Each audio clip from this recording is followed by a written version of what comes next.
तुम्ही पाहत आहात MCN news Marathi. Amrit Bharat station योजनेअंतर्गत सुमारे 11 कोटी 40 लाख रुपयांच्या निधीतून बारामती रेल्वे स्थानकाचा आधुनिक, प्रवासी स्नेही आणि अत्याधुनिक सुविधांनी युक्त असा कायापालट करण्यात आला आहे। पुनर्विकसित झालेले हे अद्ययावत रेल्वे स्थानक लवकरच राष्ट्राला समर्पित करण्यात येणार आहे।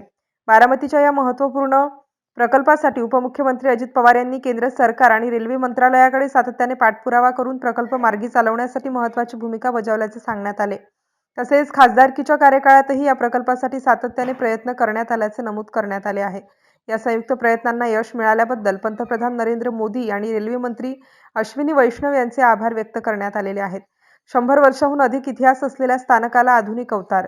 सन 1914 पासूनचा ऐतिहासिक वारसा लाभलेल्या बारामती रेल्वे स्थानकाचे ब्रॉड गेजमध्ये रूपांतर झाल्यानंतर आता अत्याधुनिक सुविधांनी सज्ज असे पुनर्विकसित स्थानक उभारण्यात आले आहे। या प्रकल्पामुळे बारामतीच्या विकासाला नवी गती मिळणार असल्याचा विश्वास व्यक्त केला जातोय। स्थानकाच्या पुनर्विकासामध्ये मुख्य स्थानक इमारतीचे सौंदर्यीकरण, परिसर विकास, प्रवेशद्वार आणि कंपाऊंड भिंतींचे आधुनिकीकरण, स्वच्छता सुविधांचा विस्तार, प्रमाणित नामफलक तसेच प्रवाशांच्या सुरळीत हालचालींसाठी सुधारित व्यवस्था करण्यात आली आहे।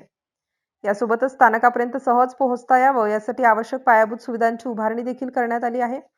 मुख्य रस्ते आणि राज्य महामार्गाशी असलेली जोडणी तसेच ऑटो रिक्षा आणि स्थानक वाहतूक सेवांमुळे प्रवाशांचा शेवटच्या टप्प्यांपर्यंतचा प्रवास अधिक सोयीचा होणार आहे। अमृत भारत स्टेशन योजनेतून नव्या रूपात सजलेले बारामती रेल्वे स्थानक आता लवकरच राष्ट्राला समर्पित होणार असून बारामतीच्या विकासाच्या वाटचालीतील हा आणखी एक महत्त्वाचा टप्पा मानला जात आहे। MCN न्यूज मराठीकरिता कृष्णमूर्ती जगताप, बारामती।